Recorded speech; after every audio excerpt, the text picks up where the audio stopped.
Hello and welcome to our second webinar of 2020, New Travel Demand Modeling for Our Evolving Mobility Landscape. My name is Brendan Williams. I am the Research Program Administrator at Portland State University's Transportation Research and Education Center. TREC leads the National Institute for Transportation and Communities, one of 7 national university transportation centers funded by the U.S. Department of Transportation. NITC consortium members are the University of Arizona, University of Oregon, University of Utah, University of Texas at Arlington, and Oregon Institute of Technology. NITC's research priority is improving mobility of people and goods to build strong communities. It is our goal to provide you with usable research results. We appreciate your feedback. Today's presenters are Dr. Reid Ewing and Sadegh Sabouri from the University of Utah. Dr. Ewing is a distinguished professor of city and metropolitan planning, associate editor of the Journal of American Planning Association, and columnist for Planning Magazine. Dr. Ewing's research focuses on the built environment at 5 different scales and its impacts on quality of life. His 100 peer-reviewed articles include relationship between urban sprawl and physical activity, obesity, and morbidity, and travel in the built environment, a meta-analysis. Mr. Sabouri is a PhD student in the Metropolitan Planning, Policy, and Design program. He is working as a research analyst at Metropolitan Research Center. Mr. Sabouri's research focuses on technology's impact on transportation, ride sourcing services, and advanced data analytics in urban and transportation planning. His recent papers include intrazonal versus interzonal and street life in the built environment in an auto-oriented U.S. region. Our upcoming events this Friday, February 14th, we're having a Friday Transportation Seminar presented by 2 PSU graduate students, Catherine Keeling on e-grocery delivery and Gabby Abu Zaid on freight and travel demand of multifamily dwellings. The seminar will be held on PSU's campus, broadcast online, and a recording will be posted on our website. Our next webinar is March 17th at 1 p.m. PST. Dr. Jandel Crutchfeld and Kate Hune from the University of Texas at Arlington are presenting on the recently completed NITC project, When Growth Outpaces Infrastructure. So a brief overview of the webinar. Dr. Ewing and Sadegh are going to present for about 40 minutes, and when they're completed, we'll have 15 minutes for questions and answers. We're going to record today's webinar, and it will be available on our website. You'll receive an email with a link to the video recording and the presentation slides.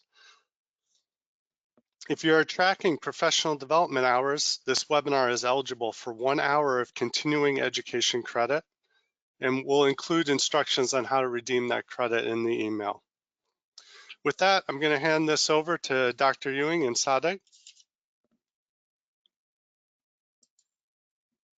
Yes, good morning. This is Reid first, and Sadegh will speak after I do. I'm going to take about 10 minutes to provide an introduction. Good morning, and I'm Sadegh Sabouri, a PhD student here at the University of Utah. The sponsors of the research we're going to describe are NITC, plus some local partners, the Utah Transit Authority, UDOT, Wasatch Front Regional Council, which is our MPO here in Salt Lake City, and the Mountailand Association of Governments, which is the MPO in Utah County, which is where Provo and Orem are located. So I'm going to take 10 minutes on an introduction and try to stick to that. And that will leave 30 minutes for Sadegh to go through each of the models that we've estimated, describe how they were estimated and how they were validated, and then wrap up with a brief conclusion. And then we, as was mentioned, we have questions and answers at that point. So this is the 4-step model, and of course the 4-step model has more than 4 steps. In this particular diagram, vehicle ownership is shown as a separate step prior to trip generation. The activity system is future land use by category, and the transport system, of course, are the networks for the different modes. So vehicle ownership feeds into trip generation, which feeds into trip distribution, which feeds into mode choice, which feeds into network assignment or route choice. And then there are feedback loops. And this is pretty typical of what we've done a survey, and we'll talk about the survey results, but this is pretty typical of what the average MPO is doing to model travel. Our 2 MPOs, WFRC and MAG, are located in the Salt Lake City area. They have already kind of hinted at this, but they are very typical of MPOs. They're we're not Portland. We're not with activity-based modeling. We're pretty much state of the practice when it comes to travel demand modeling. And we think, based particularly on our surveys, that this is where most of the MPOs in the country fall out with conventional 4-step models, and with little consideration of the D variables. And so I'm sure that almost all of you are familiar with this paradigm, the Ds. The Ds, density, diversity, design, distance, transit, and destination accessibility, we know from the travel behavior literature, affect travel choices. And I'm making an important distinction there. I said based on the travel behavior literature, as opposed to the travel demand modeling literature, where the Ds are underrepresented in the 4-step process. So we've got this very rich literature on travel behavior and the built environment, including the one paper that was mentioned in the introduction, our meta-analysis. And so we have the Ds with relationships to VMT, for example. This is from this rich literature. As I said, there are hundreds, literally hundreds of papers that relate one or more of the Ds to VMT or some other travel output. So in this literature, the Ds are fully considered. In fact, that's the underlying logic of the literature, is that the Ds affect household travel decisions and ultimately travel outputs. This is from another paper I did in 2010 with Cervero. The outcomes we looked at were VMT and walking, and the numbers in the right-hand column are elasticities, and you can see the elasticities are the travel is inelastic, but the elasticities aren't zero from this massive literature. And when you add them all together, you get substantial numbers. If you have dense, diverse, and well-connected streets, dense development, diverse land uses, and well-connected streets, you get a triple whammy in terms of the effect it has on walking. And this is also from the Cervero paper, transit use. And again, you see the D variables, including distance to transit and its elasticity. So, we know from this very careful peer-reviewed literature that's been developing since really the early 90s that the D variables affect travel. But that you wouldn't know it from the travel demand modeling literature, because the D variables do not get the attention they do in the travel behavior literature. This is another literature. We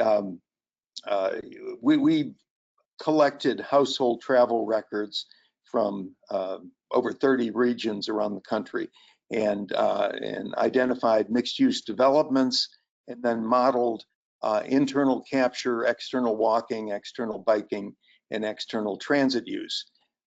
This again is not the 4-step travel demand modeling literature. This is another literature, the mixed-use development literature. You're all familiar with the ITE mixed-use or multi-use development methodology for trip generation purposes, and specifically computing internal capture. Our model, or our method, which is sometimes referred to as the EPA method since they funded it, predicts internal capture for mixed-use developments. And notice there are D variables: intersection density, which is a measure of design; job population balance, which is a measure of diversity; and external walking and land use mix shows up there; and activity density, which is population plus jobs divided by area. It shows up as an important determinant of external walking. And biking, again, a number of the D variables, and external transit, a smaller number of variables, but still well represented. The Ds are well represented. So this is a third literature. So you have the travel demand modeling literature, which pretty much ignores the Ds, and then you've got, whether it's the IT methodology or our EPA methodology, which is used in urban footprint and in Vision Tomorrow. Whether you use their methodology or our methodology, the Ds become important. And then in the travel behavior literature, the Ds are important. So very quickly wrapping up, the trip generation, typical conventional 4-step model has a table of trip rates by trip purpose. And one of the distinguishing variables in the matrix, the crosstab matrix, is auto-zoned. And it's a very important determinant of trip generation. But we found out from our survey, seldom considering many of the Ds.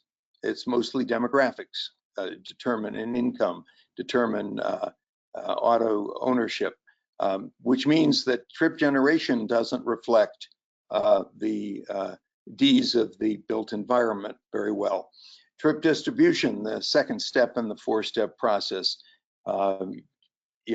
conventional gravity model is shown here on their destination choice models, which aren't really that different in terms of whether they consider the D variables or not. You've got the gravity model predicting interzonal flows, and trip tables by purpose on the right-hand side. And notice the intrazonal trip numbers on the diagonal are blacked out there. It's not because they don't consider in the trip distribution, it's not that they don't consider intrazonal travel, but it's not modeled in a way that reflects any of the Ds except maybe destination accessibility. And we'll be talking more about how it's being modeled right now. But intrazonal travel is being modeled with the gravity model and without consideration of the Ds, even though, a TAZ, a traffic analysis zone with a good street grid and a nice land use mix and so on would be expected to capture those many of the trips that are generated within the zone, that the effect of those DDs is not considered in any of the trip distribution models we learned about when we did our survey of MPOs. And then finally, mode choice models, conventional models I'm referring to, consider aspects of system. Is it rail? Is it bus? Traveler? What's the income? What is the vehicle ownership of the traveler? Sometimes appears in mode choice models. Sometimes whether the traveler's a driver or not appears. And then finally, trip, the characteristics of the trip. Relative travel time by different modes is typically how the 4-step mode choice model models the trip characteristics, and very often using multinomial logit or nested logit. But what's missing from that diagram on the left is characteristics of the origin and destination. So what for the origin TAZ and the destination TAZ, what are the V variables? And they don't appear anywhere in the conventional 4-step model. Okay, so with that, I'm turning it over to Sadegh.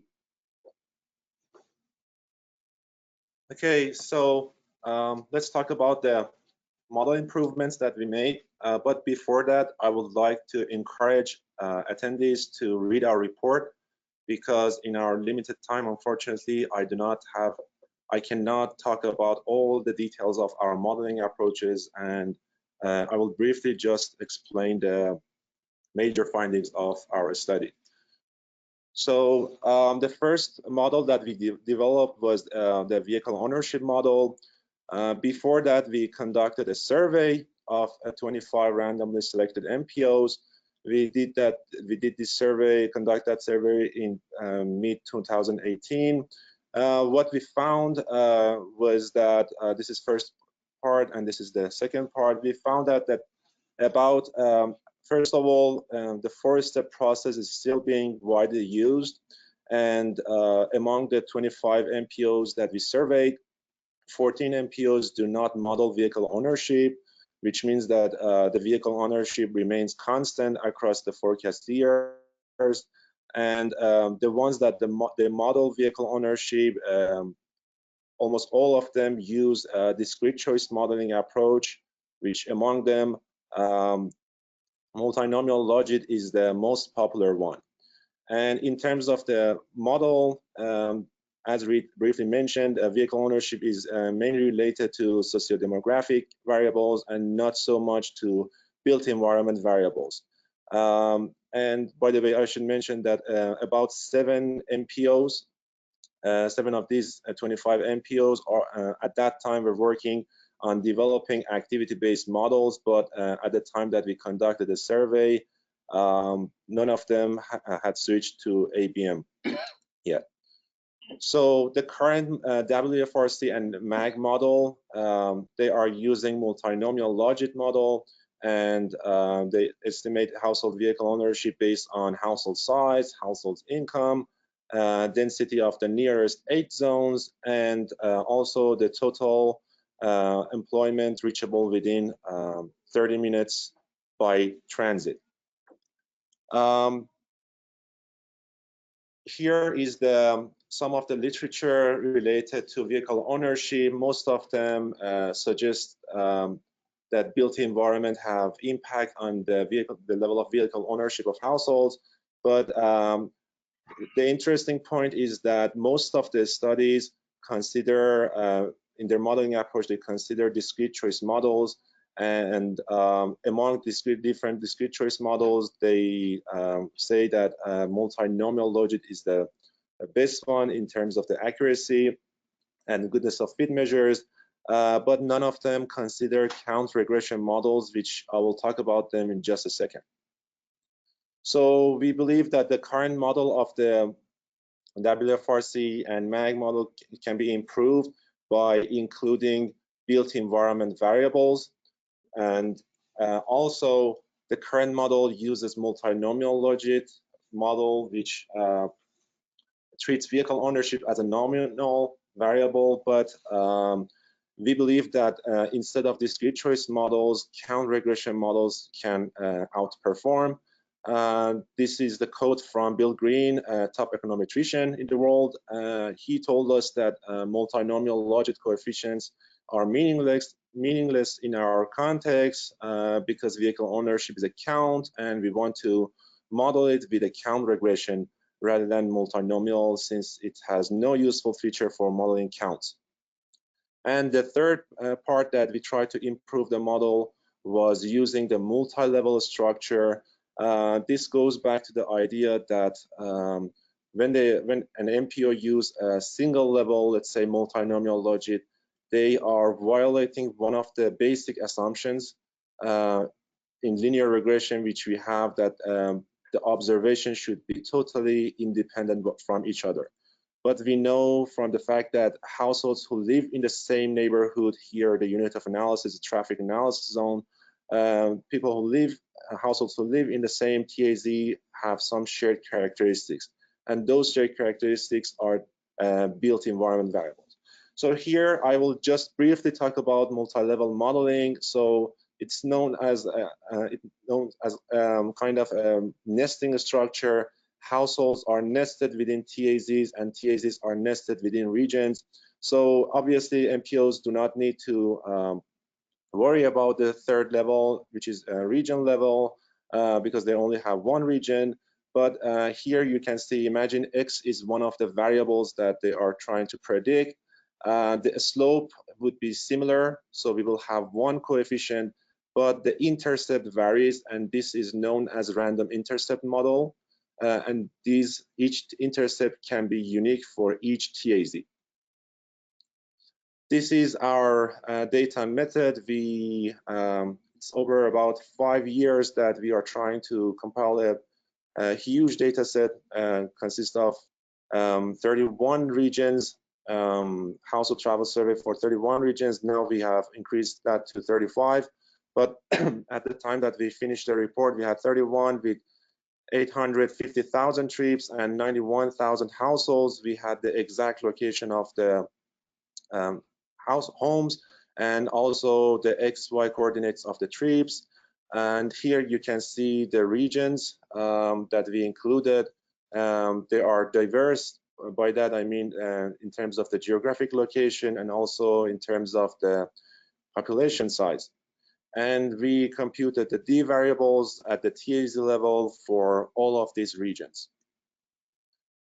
These are the D variables that Reid mentioned, and here are the way that we operationalize or measure those 5 Ds. So the first one is activity density as a measure of density, population plus employment density per square mile. Then we have job population balance and land use entropy. These two are the measures of land use diversity. The fourth and the fifth one, intersection density and percentage of roadway, are for the design variable, street design. And this one is percentage of employment reachable by 10 minutes, 20 minutes, and 30 minutes by auto, and 30 minutes by transit as the measures. These are the measure of destination accessibility. And finally, distance to transit by measuring the transit stop density. So higher transit stop density means that the distance is lower or shorter. Notice that I marked these two in red. The reason that I made this is because we dropped these two variables because our MPOs, WFRC and MAG, have asked us not to include these variables because they do not predict or cannot predict for future years. And here's the part that I was explaining. So before kind of working on the count regression model, we tried to be neutral. So we developed 3 different models. These first 2 are for the discrete choice models, multinomial Logit, and this one is ordered Logit. And we have one count regression model, which is Poisson. All of these 3 models are multi-level. And here you can see the kind of some of the goodness of fit measures. So in terms of the correlation between what we predicted in these three models and what we see in the actual, which comes from the household travel survey, we see that both multinomial Logit and Poisson are kind of have a very good results, which is very similar to each other. But in terms of the root mean square error, which the lower is better, Poisson model outperformed the other two models. And what root mean square error is, here is the formula, just the predicted value minus the actual value, and then you square this and divide by the total number of households and then the root of that. So RMSE in general is a measures the prediction error, or let's say the standard deviation of the residuals. So lower RMSE indicates that the model has better predictive accuracy. So with that, we try to run the three-level Poisson model. Here is the results. You see that in terms of the socio-demographic, as we expected, if household size and the number of workers in a household increase, we would expect to see higher vehicle ownership. In terms of the income, higher income will have higher vehicle ownership. The reason that this is negative is because of the way that our region is kind of measuring this variable. They use dummy of the income, which is 1 if lowest income quartile, which is less than 35,000, and 0 otherwise.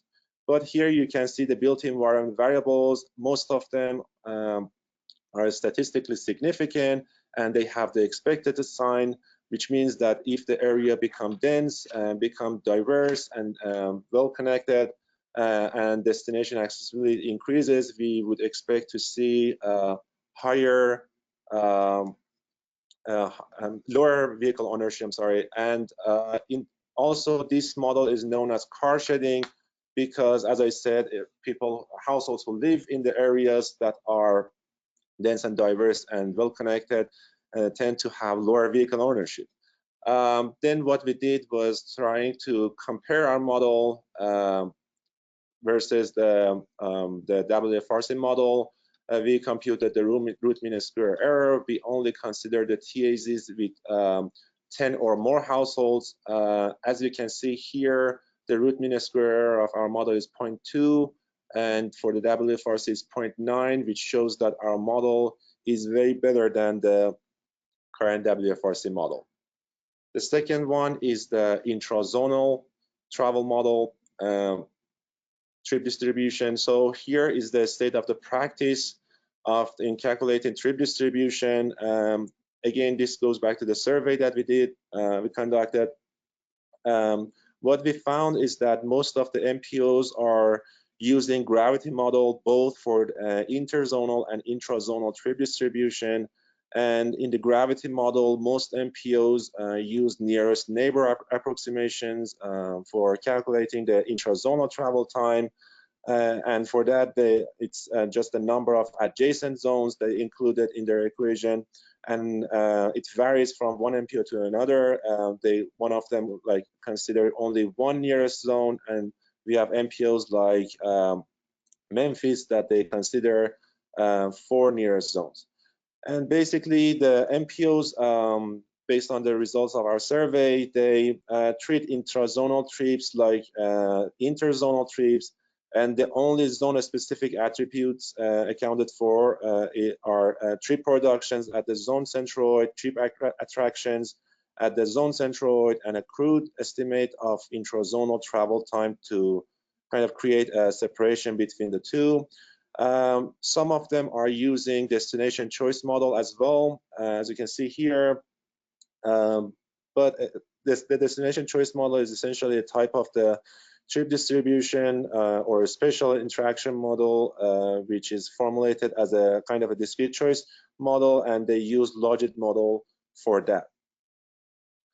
So the problems associated with forecasting intrazonal travel is that first one is the problems related to gravity model, which I will explain in the results section, and also the same problems that we have with the vehicle ownership. One of them is the nesting structure, or the multi-level concept that I explained, and the third one is not accounting for the impact of the built environment or D variables.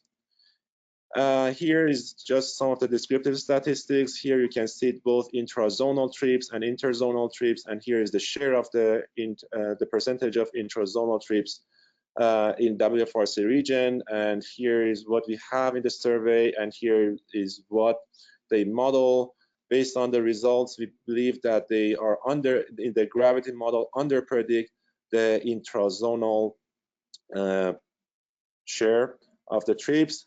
So here is the results of our multi-level binomial logit. It's a binary logistic regression.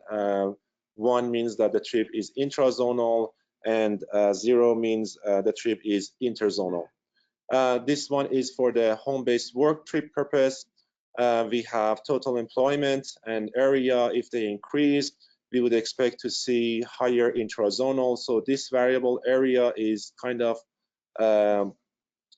in the opposite direction of what one would assume from the gravity model, because in the gravity model, if the area increases, the probability of the intrazonal will decrease. But what we see here in our models is that the bigger the area, the more intrazonal trip that we would have.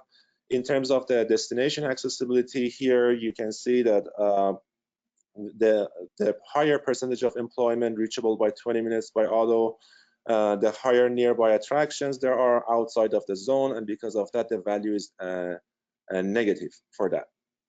And this is probably the least interesting models that we have, but here, home-based shop, you can see that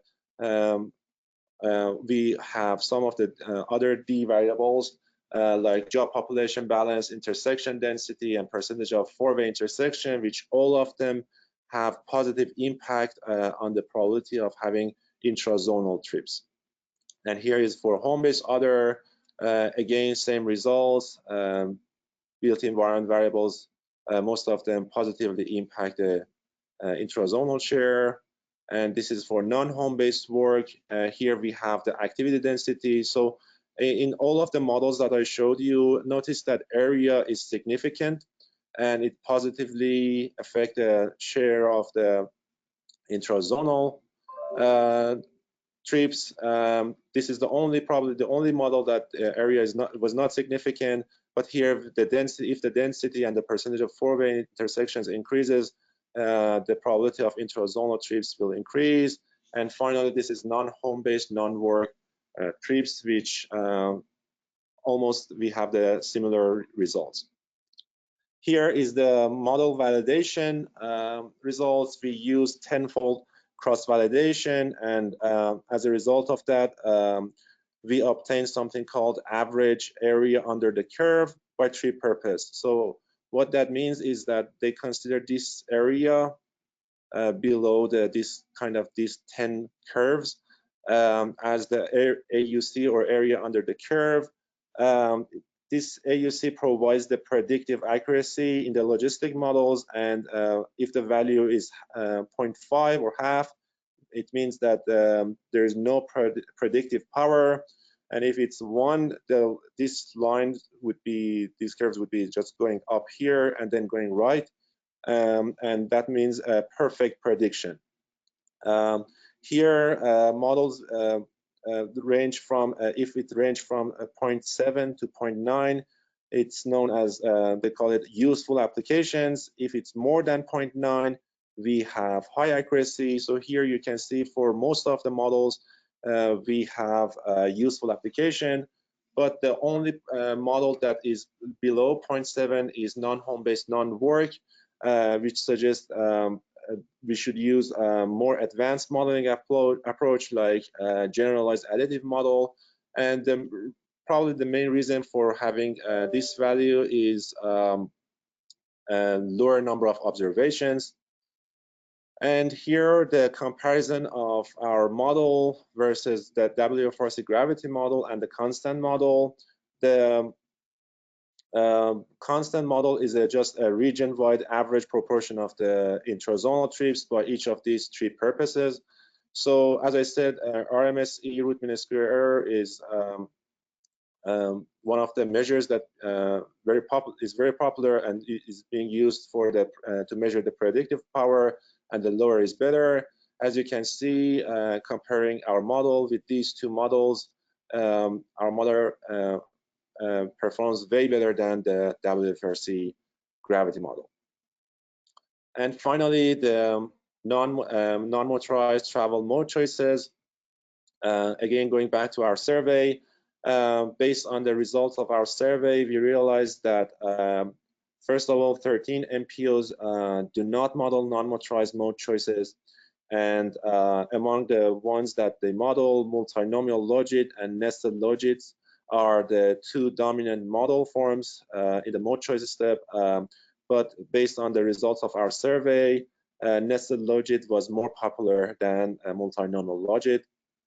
And from the MPOs that they that model non-motorized mode choices, about 80% of them only use travel distance or travel time to predict the probability of non-motorized mode choices, and the only exception is the Association of Monterey Bay Area Government, which they use trip time and total employment density as predicted variables. And also we have Memphis as well, that uses household income and population density as the predictor. So here you can see the kind of a total mode shares, the percentage by trip purpose. We have 4% of trips are non-motorized in home-based work, 12% in home-based other, and 9.5% in non-home-based trip purposes. We try to kind of merge some of the trip purposes to be like what our region is doing. What they are doing is the home-based job trips are merged within with home-based other, and also non-home-based consists of both non-home-based work and non-home-based non-work trips. Here is the kind of the analysis that we wanted to perform, and this is the model that we developed, is multi-level nested logit. We believe that most multi-level nested, so I explained about the nesting structure of the data for multi-level, where I said that households are nested within TAZs and TAZs are nested within region. But here, when we talk about the nesting structure for the nested logit, it means that walk and bike are nested within non-motorized, and transit and auto are nested within motorized.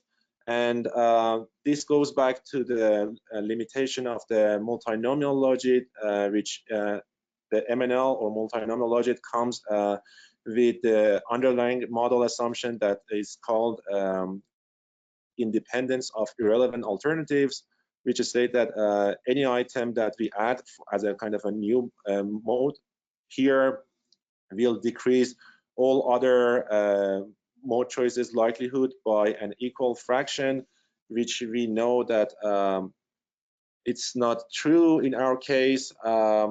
So here you can see the variables that we have. For the choice specific variables, we have time, which differs from each mode, and in terms of the socio-demographic and built environment variables, all of the modes, all of the variables are kind of similar for all of the modes. Here is the result of our home-based work model, and notice we have only 20 regions because we needed to drop some of the regions due to the fact that they have very limited number of walk, or even for some regions we had 0% number of bike trips. Here you can see that in terms of the time, it's a negative, meaning that the higher the travel time of a mode, the lower would be the related utility. To put it simply, the probability of the corresponding choice would decrease. Here, in terms of the household size, if the household size increases, we would expect to see the probability of walk, bike, and transit mode shares will increase. Since we have controlled for the number of vehicles that the households have, this means that the households or the individuals in the households use different modes for travel, which are walk, bike, and transit. In terms of vehicle ownership, as expected, higher vehicle ownership, the higher the probability of auto. The reference category, by the way, is personal vehicle or auto. And in terms of the built environment variables, if the activity density of a TAZ increases, we would expect to see more walk and more transit. And in terms of the other D variables, if they increase, we would expect to see higher non-motorized and transit use. This is for the home-based other. For this trip purpose, we have data for 28 regions. And again, the D variables, we have 2 D variables that are positively associated with walk, bike, and transit use. And finally, we have the non-home-based model, which again, we have here activity density, percentage of four-way, and percentage of employment reachable by 10 minutes by auto and 30 minutes by transit. And they positively impact, mostly positively impact the use of transit and walking and biking. So here is the results of our likelihood ratio test. First, we tried to answer this question: was that necessary to use nested logit, or very okay to use multinomial logit? So this test with a critical value of 5.99, which is the chi-square with 2 degrees of freedom, this will show that if we have lower than this number, then that would be there was no reason for us to use nested logit, and we were safe to use multinomial. Bill Green helped us a lot with this kind of model validation and kind of comparing the results of different models. So as you can see here, the results of the likelihood ratio test that we have is way above the critical value, which suggests that a nested logit is better than multinomial. And what you can see here in this table is the comparison between multi-level or single level. It's again the chi-square, but the degrees of freedom here is 3 multiplied by the number of regions that we have. Like for the home-based work, we only had 20 regions, so the degrees of freedom would be 60. And the critical value is 43 for this, but the test results is 2,588. Again, our values are way higher than the critical value, which again suggests that the multi-level was the correct approach compared to the single level. And finally, this is the model in terms of model validation. You can see that the model performance comparison, both the RMSE and the correlation between the predicted non-motorized mode share and also motorized mode share for each different trip purpose. So higher correlation is something that we expect to see, and for the RMSE, we expect to see lower. So when we compare our results, we see that in all of the models, no matter whether it's non-motorized or motorized, our model have lower RMSE and also higher correlation. And by the way, I should mention this, that to minimize the sampling error, we chose 20 trips within a TAZ as the final threshold for the model validation purpose. So to sum up, I would like to say that in this study, we just wanted to show that built environment variables are important. Obviously, they are not as important as socio-demographic variables in terms of, let's say, vehicle ownership, but they have both expected sign and they have impact on the level of vehicle ownership, the share of intrazonal and the non-motorized mode share. In terms of the modeling approach, first of all, we suggest MPOs to use multi-level structure, and also if for the modeling approach, if they are using, for instance, for the vehicle ownership, if they are using discrete choice models, it's better to kind of consider count regression models like Poisson or negative binomial as well. In terms of external validity, we are very proud of the results that we got because we considered dozens of regions in our data set. So we gave our models the external validity, which was missing from the earlier works and the literature. In terms of the limitations, we were not able to consider some of the important variables like residential self-selection, or more important than that, the 6D, which is demand management, known as parking. So parking supply and demand is something that we were not able to control for. So this is the bottom line, and this is the take-home message. In principle, if the built environment becomes more dense, mixed, connected, and transit-served, vehicle ownership tend to decrease, households become less auto-dependent and motivated to use non-motorized modes of travel. Yeah, real quickly, one thing I meant to mention and didn't, and this will be 30 seconds and then we're on to questions. I forgot to mention that our MPO, WFRC, has said they will incorporate our models into their next model update. And our feeling is, with so many regions, we have externally valid results that any MPO could adopt our models. I mean, you could go estimate your own following the same procedure we did, but we think that these are on the shelf or off the shelf models that are available to all of you starting right now if you want to make your four-step model more sensitive to the effects of the built environment. Yeah, finally, we are trying to publish our results. This is the paper that we published last year for the intrazonal section. The vehicle ownership paper will be published probably in the next 1 or 2 months, and we are revising the mode choice model to send it to the Journal of the Transportation. Thank you. Great, thank you so much, Dr. Ewing and Sadegh. So now is a great time to submit any questions you have through the GoToWebinar questions section on the panel. To begin with, we have a question on the scale that your model can be applied to. So it looked like from your presentation, you would be able to use your modeling at a larger scale, but there's a specific question about how small of an area the model would be useful for. Well, the model, we've done a lot of related work with our big database, the rich and famous database, as we call it, which we're neither rich nor famous, but anyway, that's the name of the database. We've used buffers around households. We've used mixed-use developments as our units of analysis. In this case, the unit of analysis is the TAZ.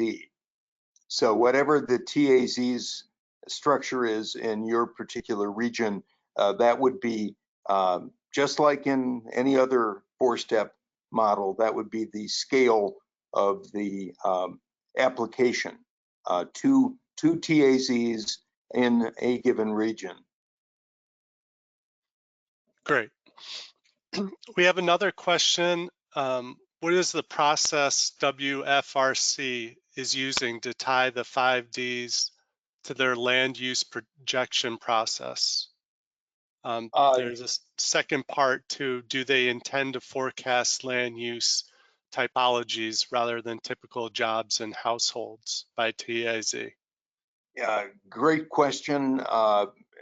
They do not, and I think Sadegh mentioned that originally. We were told not to include the variables that were based on parcel level land use data in our model. The entropy measure in particular is a measure of land use mixing, based on parcel level land use data, and that is not something that is forecast by WFRC. They forecast population, they forecast jobs, they forecast regional accessibility, and they forecast other measures that are standard to the four-step process, but they do not forecast into the future any land use variables that would allow us to compute an entropy measure,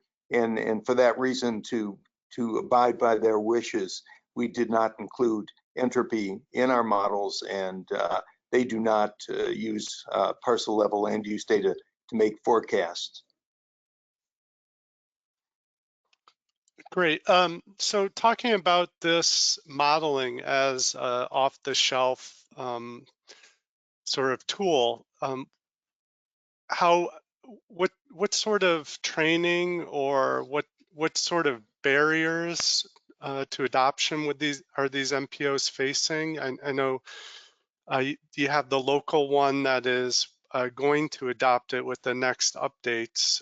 Did you specifically have to work with them? Yes. So each model that we estimated, we then showed our results to our client, and we had multiple meetings with them, talking about the results, talking about the modeling approach that we used in all of the sections for the vehicle ownership, intrazonal, and the mode choice.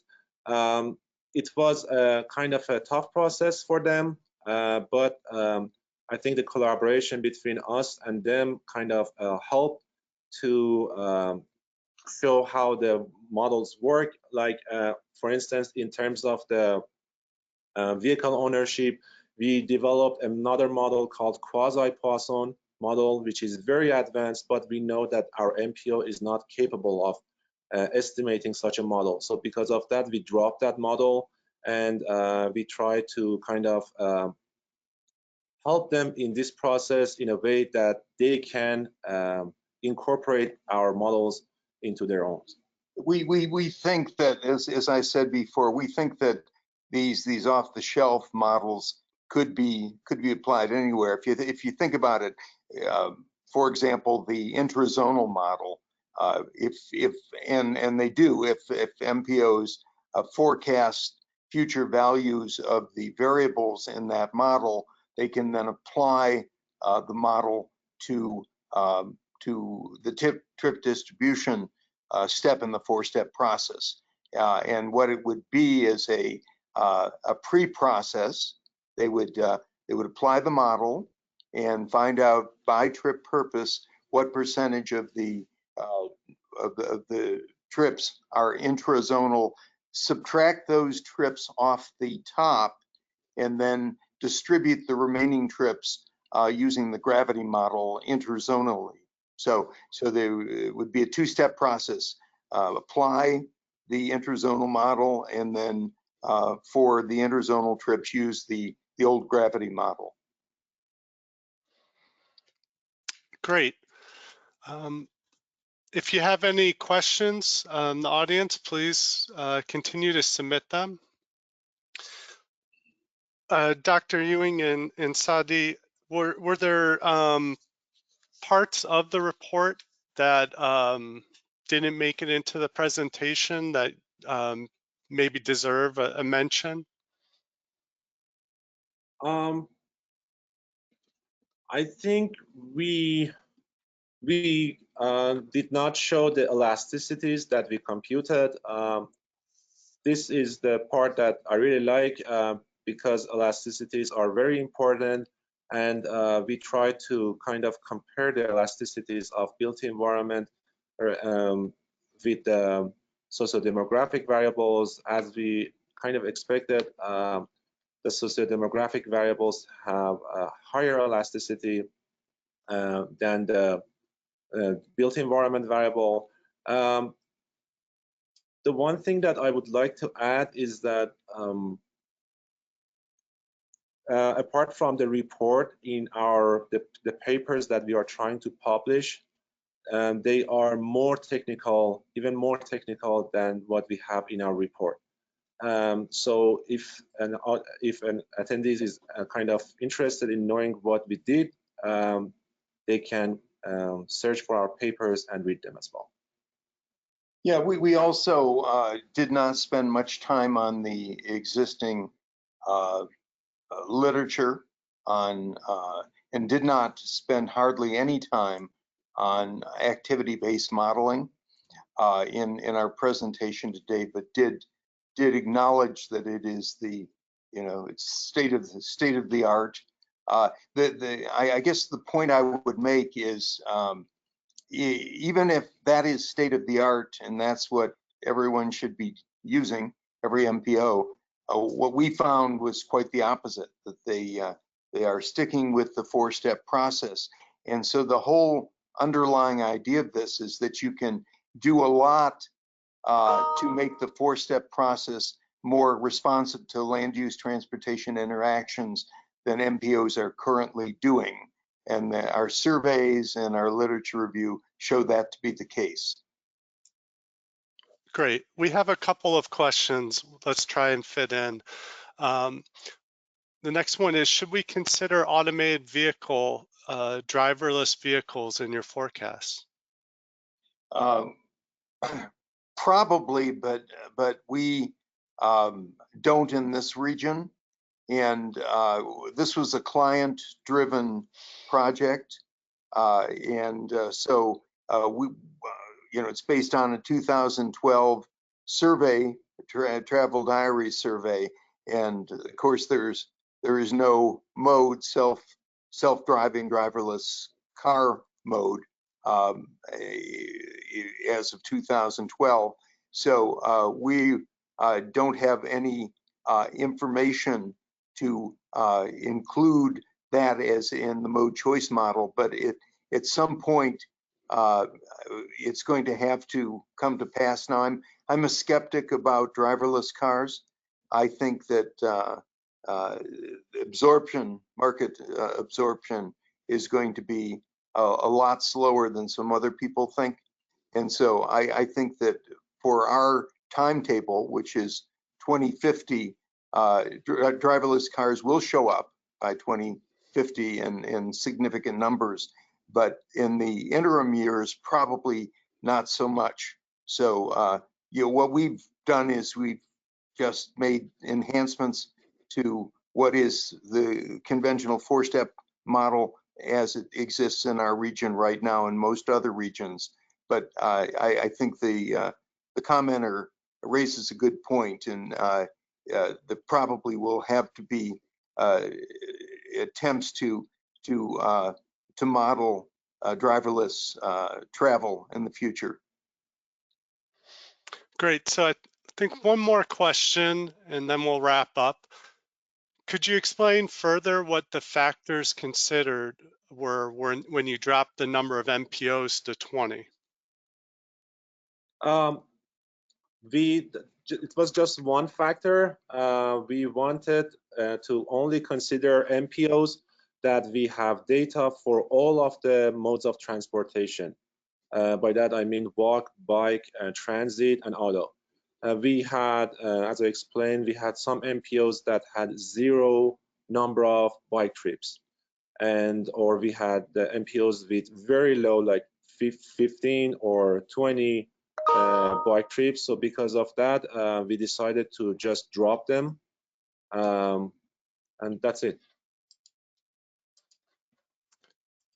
Great. So it's lack of data. Yeah, makes sense. Great.